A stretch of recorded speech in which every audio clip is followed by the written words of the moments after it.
5-second arrow to start off the fight 4v5. Maybe if you initiate with the Moonlight Shadow, maybe Cloud9 aren't buying any Dust or Sentries, but looking at their lineup, it looks pretty gank-centric. They want to get some kills. I would expect them, probably the Skywrath, I guess, to be buying either the Dust or the Sentries, as Sand King will, depends how he plays it, will either just sit in the jungle until he gets his Blink Dagger, or will rotate around pretty early on.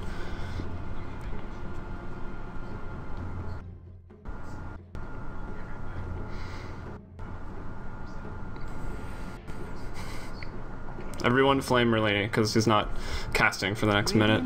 Alright, so the Tiny is going to be banned out there last. So that's maybe what they were thinking of pairing with the Wisp. There are a few other options. We talked a little bit about PA. I suppose Gyrocopter's coming back into the scene a little bit, but again, that hero's pretty squishy, BKB dependent. And if he doesn't find that BKB, and even if he does, it'll be down to 5 seconds and in just about no time, looking at the burst damage potential there from Cloud9. But they're looking for the last ban now on Secret. It would appear that we need, I guess, a one roll, another core hero at least here for Cloud9. So the Legion gets banned out as maybe off lane or mid lane potential. We've seen it go in both. Hero is also pretty useful in many roles. And now we wait. Okay, my Dota TV audio should be fixed now. I had my wrong mic selected. I don't know if they're actually going to... I guess, yeah, this should be a support run. So you mentioned, what, Gyrocopter? Gyrocopter's decent, but they don't have any, like, way for him to get the damage off. No, like, Chronosphere, no even, like, AoE stuns for people to be held in place for Flat Cannon and his ultimate. So that's that. Now they have to... They don't have that much time to deal with the Anti-Mage. Or think of a good counter pick for Anti-Mage, that is. Only, what, 30 seconds now. Anti-Mage, alright versus Secret's lineup. People like to pick heroes that can disengage versus Brewmaster's ult, as opposed to something that can fight them head on. And Blinker is one of the best ways to deal with it. They also have Centaurs, so if I were Cloud9, I would just be looking to pressure, kill people that are out too far on their own. And Phantom Assassin, she's decent versus Anti-Mage. Not very good versus the other four, let's say. Yeah, I would agree. Quick technical question about just this cast. You said you had the wrong mic selected. Were you by chance looping my audio into Dota TV? Because I see some tweets. Probably. So we'll hope that's fixed. Yeah, it should be okay now. That was let us know, guys, either on Twitter or on the Twitch chat. One of those is easier to read. I think you can probably figure it out.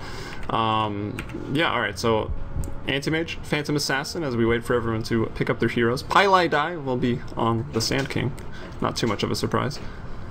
I'm curious why they pick the Anti-Mage over someone who can just is a little bit stronger at 5 mana. I know that usually likes their late game security blanket, but at the same time, like, this lineup is very, very, very weak to 5. I expected them to pick a more 5-man oriented hero.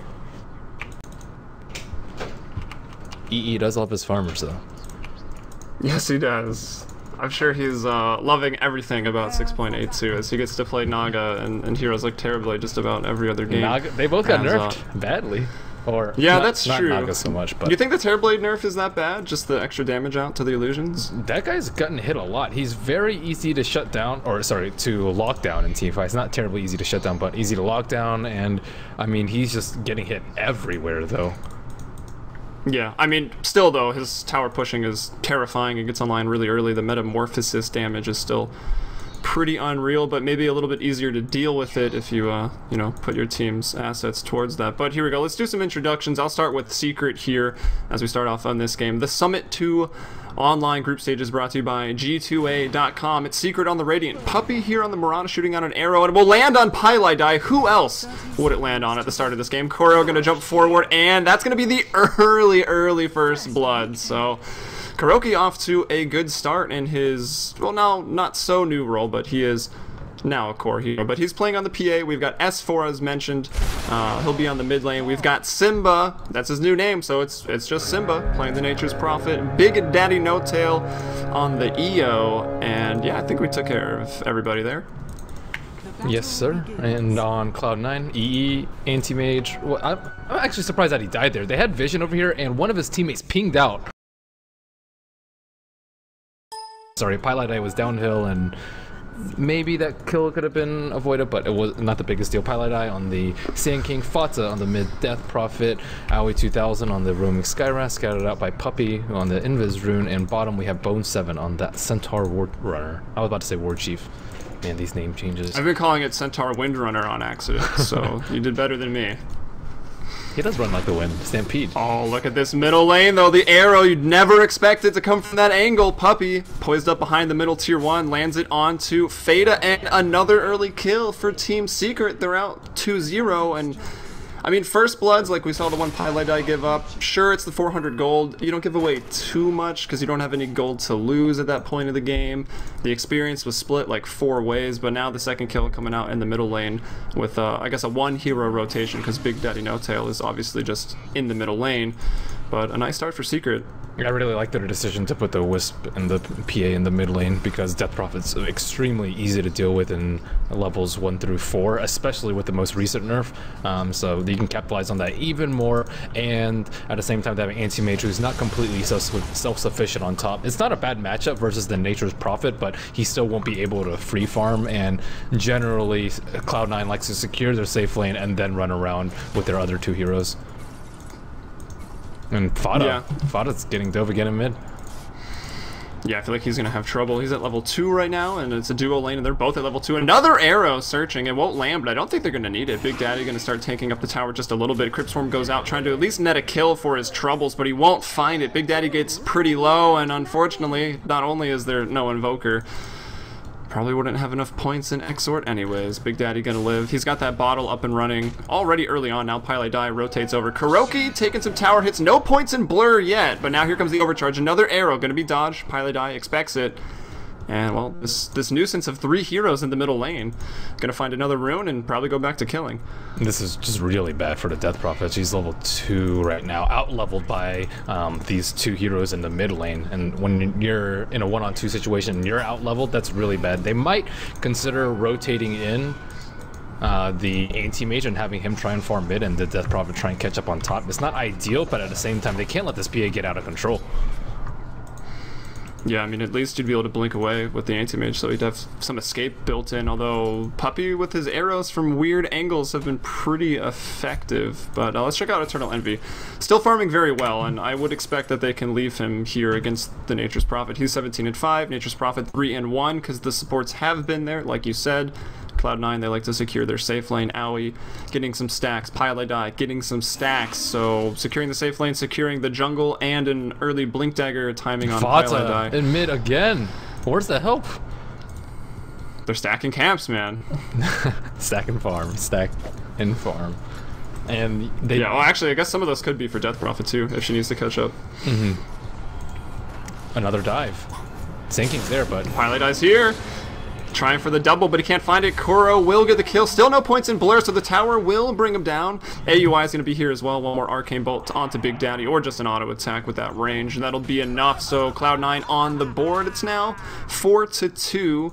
As we look bottom, was there a rune bottom? No, they're looking to secure it already, though. Both Bone 7 and Puppy were looking for positioning around the bottom rune, but looks like Bone 7 walking back to base. Puppy going to look for some more blood in the middle lane. And S4 was doing a great job of controlling the Centaur on bottom lane. He has double his last hits right now, and Bone 7 forced to go back to heal already. Yeah, just sitting on brown boots. We'll see if he finishes Tranquils. It seems like finishing Tranquils and then getting the Blink Dagger is the most common on Centaur War Runner. Yeah, he will get the Ring of Protection, so... But the Mana Boot's already out on S4, so he's going to continue to just dominate this lane, I would think. Yeah, Bone 7 just needs his level 6, and then he can be useful, or be extremely useful, more so than he is now, and hopefully help the Death Prophet from dying anymore. 0-3-1, no boots yet, probably saving up for bottle, and they're getting a decent amount out of it, though. Sand King will hit level 4 after this tri-stack, and Fly on the top lane, or Simba is just not getting that much either. Less CS than Centaur. Yeah, only level 4. He doesn't want to give up the lane, though. I mean, obviously, he could just walk into the jungle and start doing that. But we see Fada again in the middle lane in trouble. There's an Ancient Seal out onto Kuro, but now he does have 1 point in Blur, so the 20% evasion, able to take a couple more hits, or not take, rather. But AUI in trouble. The Stifling Dagger goes out, slows him down. The arrow to connect. Now Simba going to teleport in, and they'll get another kill. Now 6-2. TP coming in. It's Pylite Die, but a little too late. He's lucky the arrow was already used, coming off a cooldown in 3, but would have been searching for anyone TPing in. Radiant's top tower. Cloud9 has just not been adjusting their play. Secret has been doing literally the same thing for the past 5 minutes, which is just playing very aggressively on Death Prophet, and they've only been punished once, and they still keep going and going and going. And Sinking and the Skywrath are just still playing very passively. They're not really camping behind her. They've been stacking too often. And now Pylite Eye has it right there, just waiting for them to go on them. But the damage has just been brutal for Fada. Radiant's top tower is under attack. Yeah, maybe Pylite Eye can make the difference, though. He's got his brown boots. I believe he probably started with them anyways. But now 2 points in Burrow Strike, so a little bit more range potential for the 2-man Burrow. It's not too hard, as Kuroki and Big Daddy are always going to be standing somewhat close. Forced by, of course, the tether range there, but we'll see what he can do to make a difference. As the runes are up at 6 minutes, it's going to be a bounty up top. Secret have got that one. Pylite Die in the bottom lane picks up the invis, but Bone 7, he actually did just take a death while we were talking about the mid lane happenings, and he's back here again, very, very low. There's that burrow we were talking about, but Bone 7, he's going to go down again to the stomp. This time, at least, Puppy is going to fall, so it's a 1-for-1 trade thus far. Now they try to escape the danger. Oh, Pylite Die and AUI coming together there. They'll bring down Simba. And then middle lane, Fada not having a good time. Going to be crit down again. Level 6 on the Phantom Assassin, only level 5 on Death Prophet. Anti-Mage will not be playing too greedily. Opts for a Trez Oh, there's first. a relocate. Uh-oh. It's into the bottom lane. Skywrath Mage, no longer. They really need the level 6 on Centaur to prevent like a death or two every couple of minutes.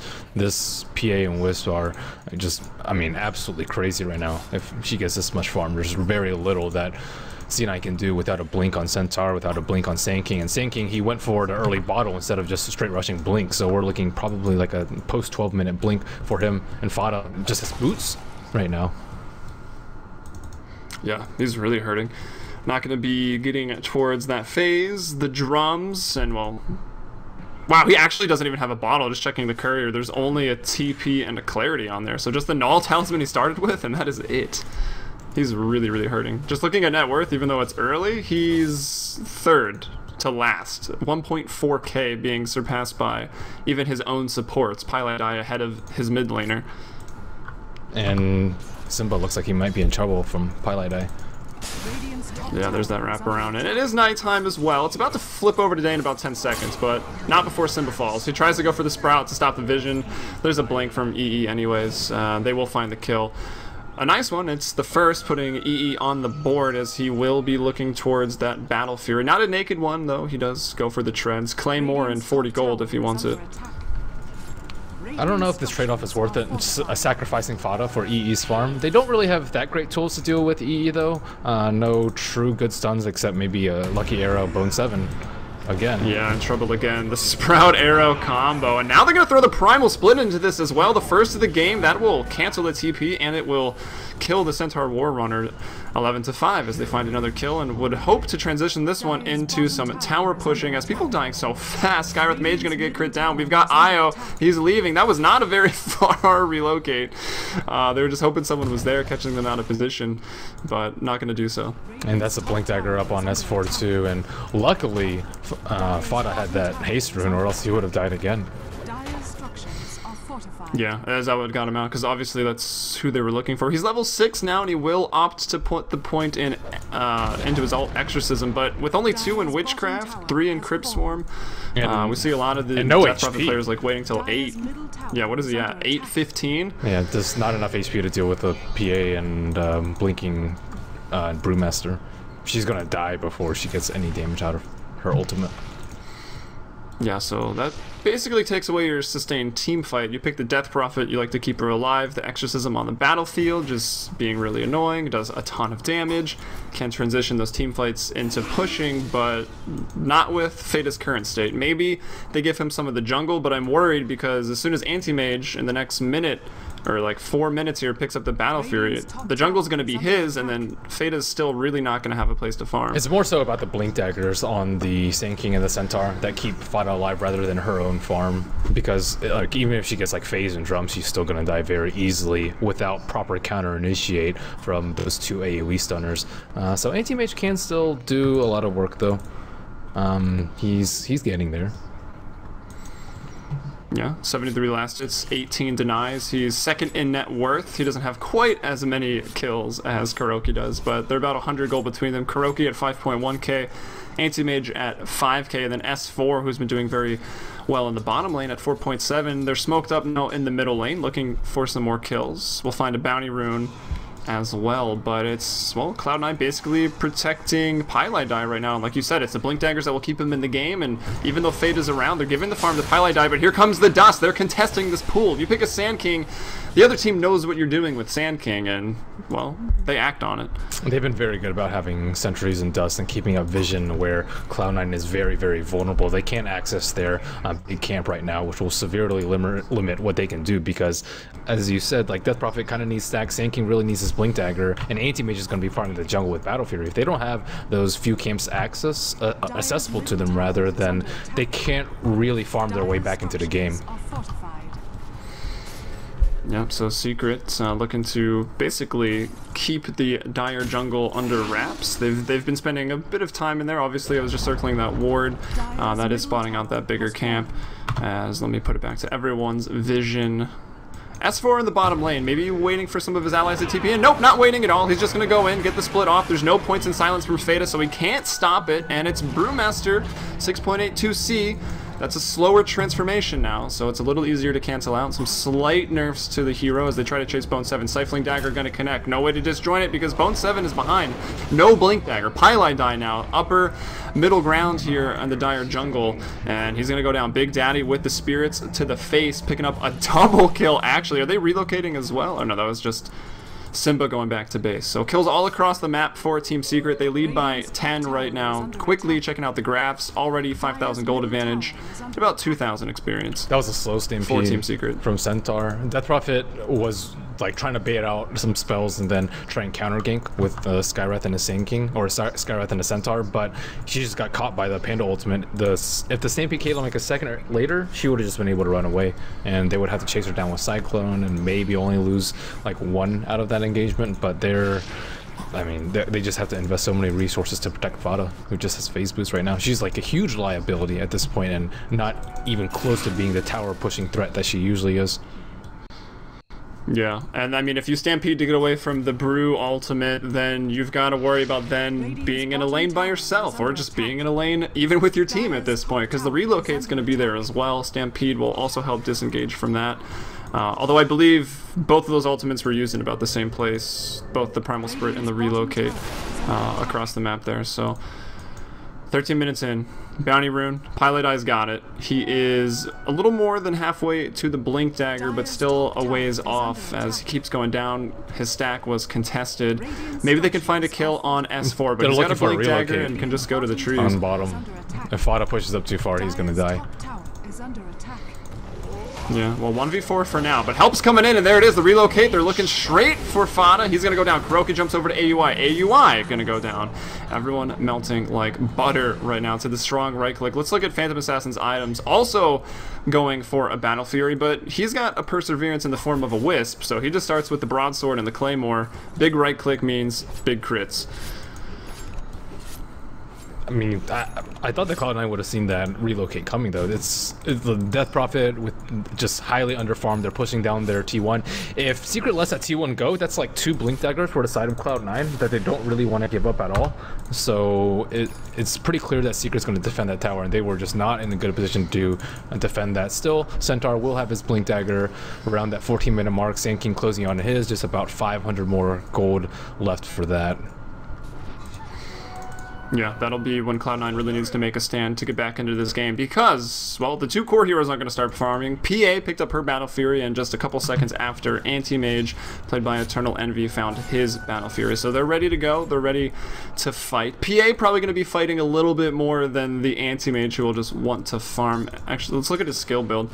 Okay, maxing out Blink, 1 point in the other two, and 4 in stats. But they're going to go on him right now. He's got to blink away into the tree line. They can get vision with the spirits. Puppey, Arrow going to be off the mark, and they won't find the kill, but they do stop him from farming, disrupt his rotation. Not too much, as he just TP'd middle and he's already back to farming.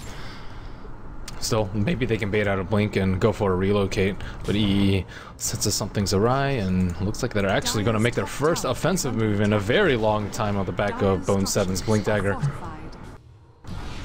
Yeah, it's going to be on Simba here. There's the slow, the stampede, everything to chase him, but they're wasting a lot of time. They have to go very deep for this, and they haven't even found the kill yet. Moonlight Shadow going to keep him alive.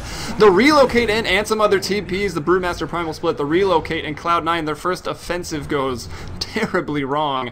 They lose everybody 3-0. It's a 2,000 gold change, almost a 3K experience change advantage for Team Secret. So much for Blink Dagger changing the game around for them. They were close to just killing Simba and just getting out of there. They always wanted to blink in and hoof stomp double edge, Skywrath ultimate, and then just stampede out and blink out, but that was not what ended up happening at all. Yeah, that was just pure game sense from Secret as well. Like no wards in their jungle. Maybe some were dewarded along the way or just ran out. I wasn't fully paying attention to that scenario, but for the most part, it looks like no wards. Secret, again, keeping them aggressive as they try to push top and keep contesting those camps. Looking at Dire Vision, though, nothing. They have nothing right now, and that's not good when you're playing against that Wisp. Especially against Moonlight Shadow, too. They always have to live in fear of, oh, hey, they could just be right on top of us and we can get arrowed and just die. Puppey's even got another ward in inventory. Sentry's ready to de-ward or, of course, stop the Sand King. And they have the Vlads up on Brewmaster, take out Roche soon, give it to PA, and then Anti-Mage will have a really, really hard time overcoming like a big T2 fight that is close to impending. And Cloud9 going for another offensive maneuver. Not what I would expect of them, but that's probably the best time to do it. Yeah, I mean, high risk, right? You got to get back into this game somehow. Trying to find those kills on the team that is ahead at 6.82 after all, and they will find just a support. It's Puppey, second to last in net worth, but it's a kill for Cloud9. At least, so that's a move in the right direction, as that nets them, what, about 700 gold, 700 experience in their favor. But look at this net worth difference between PA and AM. It's like 3K.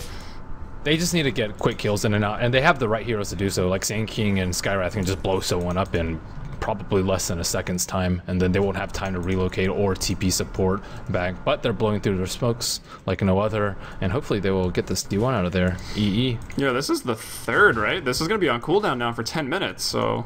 That's very obvious that he has support. There's no way he would blink in to tower range without a few people behind him, so Secret's going to devote a lot of resources to this. Alright, they're going to go Stampede in, right onto S4. He's silenced up. Can they bring him down in time? Yes, they can. The Bro Strike, the Mystic Flare, even threw in an Epicenter onto that, and Sentry dropped proactively there by Puppey. We'll find Pile die to fall, but 1 for 2 as looks like Fada dies elsewhere. He died up top, once again at the hands of... Actually, who did he even die to? Must have been PA. Okay, yeah, they relocate back in now. Big Daddy and Kuroki. Looking for that Anti-Mage, keeping the pressure on.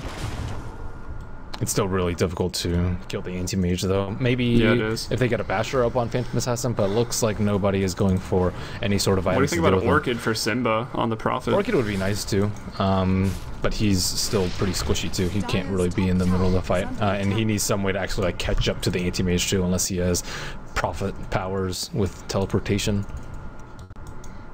He does have those. Alright, 19 minutes in. It's 22-7. The net worth leader... No surprise with how many times we've seen him kill people. 7-1-9 Kuroki at 11.4k net worth. Now looking for more in the middle lane. And we'll quickly decide against it. Big Daddy goes in for some assistance. Not really needed, as look at Big Daddy's items already. Obviously the mid lane went well for this pair. He's got a bottle, arcane boots, and a mechanism. Here's what you talked about moments ago. They got the Vlads up on the brew, and they're going to go into the Roshan pit. And Cloud9 has to make a decision soon when they want to make their stand. Secret's going to push very heavily with this Aegis and make C9 go into a very unfavorable trade, maybe trading like 3-4 Aegis or something of that nature. And they don't really want to do so right now because Anti-Mage is still very, very weak, as is Death Prophet. But if they don't, they're going to lose T2s, they're going to lose even more Vat Vision, and potentially even push for the T3s fairly soon too.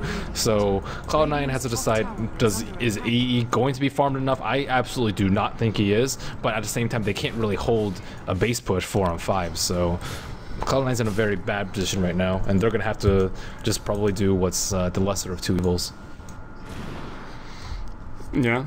Now, let's say this game, let's say Secret, they want to go high ground, they start, let's say Cloud9 holds on and we start moving into the late game. Do you favor any lineup in particular? Like, Death Prophet obviously very behind. If she can catch up, if that's even possible, do you think they have a chance in the late game going against, you know, this PA and this Brewmaster, who's still got about, what, 15 minutes or so before he falls off with his Primal Split? Well, if Secret ever feel threatened, in the late game they can always just get a BKB on PA, and she can just kill a couple people straight up. And then if she eventually gets Abyssal, which she will if it progresses like post 45, Oh, there they go. They try to go at Kuroki, but he's got the Aegis. Bone 7 going to be forced to stampede. AUI going to pay the price for his team's aggression. He will fall. Fortify available. They will actually use it for the tier 2, but keep in mind, guys, not going to refresh the Fortify. That's only the tier 1s.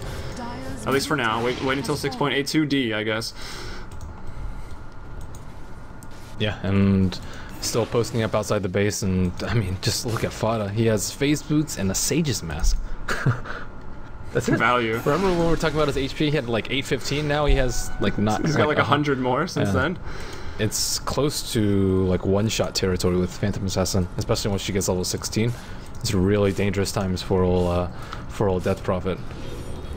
Oh, I hear Bone 7 stomping, and it's going to be actually on S4. The Ancient Seal is there, but the relocate comes in. They won't be able to save the Brewmaster, so he's going to fall. But Bone 7's going to pay the price. Pile Die gets off his ultimate, but it actually is a rank 2 ultimate. He's level 11, but even still, it wasn't super effective. The Wisp will go back towards the Ancients, and yeah, probably will rejoin them in the bottom lane. Satanic delivered. That's the item choice here for the PA.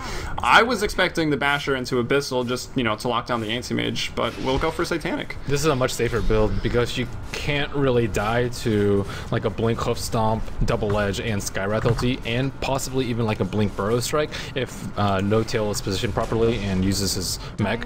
And even on top of that, she has Aegis, so they can't really throw everything at her, because if they do and she dies with Aegis, they'll still lose the fight, but they also can't leave her alone. Bad times for Cloud9. Yeah, it really is. Well, they got another game coming up, right? It's the next game after this will be Cloud9 Fnatic, so maybe they can take out some of their revenge on the Fnatic stack. But for now, it's Secret dominating this best of 1. And already, this tier 3 tower, there's no Fortify that was used a couple minutes ago at the tier 2. Going for Pilot Die. Kuroki gonna have to maybe retreat out of this. Bone 7 tries to jump on S4, gets nothing out of it. Kuroki jumping over there, still has the Aegis. And that Satanic will, he decides to use it before dying, so he wants to stay in this for the long haul. Going for Fada again. He's got no HP. At 22 minutes of the game, you don't normally see a Death Prophet just die that quickly, but he has nothing. Big Daddy, the Wisp, will actually fall here. Pilot Die making some plays here as Kuroki under the tier 4 towers with Moonlight Shadow, so that's not really helping out in this scenario. Big Daddy with the buyback will come back in, relocated. There's the Primal Split trying to deal with Eternal Envy. Won't be able to find him as he blinked out, but that's the ranged rack's already gone. Now they start to work on the melee, and, well, no Fortify, so it's gonna fall. The damage dealers are dead for 4 more seconds. Both have buyback, but they don't want to use it. They'd rather lose 1 lane of racks. Pile Die looking for the epicenter, finds 2. It's going to be enough to kill Kuroki, but Aegis, he'll be back in just a couple seconds. They're going to S4. They're going to be able to bring him down. Now it's Kuroki versus the world. Should probably just hit that building. I think Simba's going to take care of that. He's got it. AUI with the all chat. Kuroki just murdering. I feel like every time this guy plays PA, he's just walking around the enemy base murdering people as EE forced to blink back into the trees. Pile Die with another good Burrow Strike stun, but it's all too little too late for Pile Die. They forced a buyback on AUI. Big Daddy, he had already bought back, and they won't even be able to bring him down. Bone 7's gonna fall. There's another crit onto the buyback. Now looking for Pile Die. Yet again, another stun. Kuroki, no BKB. He's a man. He doesn't need it. 5.4k in the bank, and I think finally This base dive has, no, maybe not finished. Kuroki's going in. That's not good. He's going to get stunned up there. This is a big kill to give away. Fountain diving tries to pop the Satanic. Not going to be enough. And now Eternal Envy stuck in the tree line. Will blink out of the tree line. And he's running. He doesn't have a TP scroll, though. Is he going to be able to ring around? It's going to be a chase. Oh, he stutter steps and walks straight into the arrow. So much for that. Mistakes were made. Yeah, I mean, the ATM just didn't really make too much sense with their lineup. Yes, is how Cloud9 likes to play with 4 Protect 1 and winning out late game, but their biggest weakness, as far as I've seen from the past few months of their play, is just losing in 25 minutes, and they just had the devastatingly poor early game and not enough recovery methods to try and come back from that sort of deficit. So maybe with like a more active hero for EE, maybe like a Slark or not a life stealer, something like a Slark I think would have served them a lot better, and he has played it before. So I think once they balance their early game and late game and their supports are less predictable and how greedy they play, they can be a much stronger team. But Secret just capitalized on what everyone knows to be Cloud9's weakest strength, is just playing too greedy. Yeah, I mean, it really did seem greedy. Like, Fata was just dying repeatedly in the middle lane while the supports were trying to get their own items, trying to stack up, or at least secure their own items later, stacking up the camps that could maybe get Fata back, but he kept dying. You see the Wisp, and you kind of, especially on Raiden, you've always got to expect there's going to be a duo lane in the mid lane if you see a Wisp, and they just had nothing to back up the Death Prophet. So maybe a more defensive support, just sort of chilling around in the middle lane for Fata could have made the difference. That or a more suitable hero for Death Prophet, or for Fata rather. Like, they banned out the Puck, but something of that nature offers a lot of mid-game fight and control, but isn't as easy to and vulnerable in the early game. Or they could have dual lane mid themselves too, like Lich Anti-Mage or something like that. There's always more options than what they have available. I was thinking either Lich or Abaddon. But this is just mainly just because I love Abaddon. So well, Abaddon would get crit at this point. He would just die on one hit too. Unfortunately, I mean, Kuroki is just massive. He has Scotty at this point too. 2,500 HP on PA, and he crits for over 1,000. We just saw one for 1,200. And lifesteal stacks with Eye of Scotty, even though they both claim to be unique. So he's got that going for him. And he has Cleave too. So if they're ever clumped up, which they shouldn't be, but if they are, one-hit Rampage. Yeah, definitely one-hit Rampage. Actually, who's got the most HP? I would assume Centaur, and I'm actually incorrect, I think. Sand King has the most HP. There you go. Decent amount of armor as well. He's picked up a Veil of Discord to make the epicenters a little more painful for Pylai Die, but an arrow searching, and that's going to be a 5-second one. The relocate coming in for this. If I could actually click on Eternal Envy, but okay, he'll be stunned for the entire duration. Buyback available, so that's not a game-winning kill, but obviously very, very good for Secret. Potential to even force a buyback here. EE with the throws. Not really. What's new? Well, can't throw if you were never holding the ball. Going through the motions now. Whoa. PA's oh, sorry, go for it. PA's one of the better fountain campers, though. They should be wary of that. Yeah, she definitely is. I think, was it at ESL that Kuroki jumped up for like the 5-man rampage, or was that slightly before in another online tournament? I don't quite remember. There's so many. Honestly too much Dota, so alright. They're trying to break the base, trying to force that buyback. 20 seconds left on the respawn timer here for Eternal Envy. They try to buy some time. Is that a Yule Scepter actually finished on Death Prophet? Ghost Scepter as well. Now she can maybe stay alive for somewhat of the team fight as they go back to focusing on the objectives. They don't want to throw the game away as 15,000 gold ahead, 12,000 experience ahead, and the Fortify goes, and they think that's enough, so they'll just back off, maybe wait for another creep wave, or try to find a pick elsewhere. If they really want to, they could, yeah, just wait for the Aegis. And with their team being so ulti-centric, they can't kill her twice. They do have mass Ghost Scepters, though. They can kite her for some period of time. Yeah, they got two, one on Fata, one on AUI, so the squishiest of the squish have picked up the Ghost Scepters. It'll help them a little bit, but then they gotta watch out for Starfall and the Thunderclap. Like, that's probably enough to kill AUI. Or just not being able to react fast enough and just getting one shot. They have to pop it like before the Blink Strike most of the time. There you go, Roshan. And Simba, yeah, does he respawn? It wasn't too much longer. Simba on the Nature's Prophet will go for just Tread Blink Mjolnir. Just looking to split push the lanes. Just dumping Mjolnir on PA, and she could probably 5 on Linda. 5 on 2, I guess, with Wisp help. Probably 1 though, but I don't think Big Daddy's just gonna sit back. He wants some of the action. As they're going for the roast, the Moonlight Shadow comes in. Bone 7 with the stomp onto Kuro, but do they have detection? It doesn't quite look like it. Pilot Dye the Veil onto 2, that's a good start. Not even enough to kill the Wisp. And Wisp's gonna go ahead and get out of there. Pilot Dye kind of sectioning him off a little bit. Now it's Fata trying to deal with not only 3 Brewlings, but also Kuroki. And okay, the Yule Scepters, the Cyclones, everyone just spending some time in the sky. It's a good view from up there, I would think. As Fata comes down, he's greeted by an arrow from Puppy, and will die pretty much immediately afterwards, and they will find AUI. There's the Ghost Scepter. Let's see if, okay, they'll kill the neutrals just in case. No mercy here from Kuroki.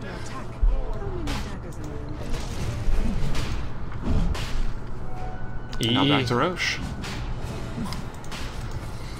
Is he going for the steal? Is he going for the manly plays? He's got a slot open right now in that inventory. It's now or never for Cloud9. He could do it. No, his blink's on cooldown. Oh yeah, that was he blinked over to get closer, and that was maybe not the right move, because once again the Aegis is going to be back over on the Phantom Assassin, who at this point is just terrifying. Another arrow to connect. Puppy's been on point on this Mirana, starting in the early game, and that's enough right there to just force out the GG call here in this best of 1 round robin stage. And that was a change for some reason, this like insta pause upon disconnect. Yeah, that was brutal. Very nice early gameplay from pretty much everyone on Secret. They just manhandled Death Prophet, made her completely irrelevant, and just let EE farm, and to no avail. Yeah, I mean, he got a great Battle Fury timing, but, well, he got the Battle Fury, then they're like, okay, now we'll deal with you. They put a little pressure on him.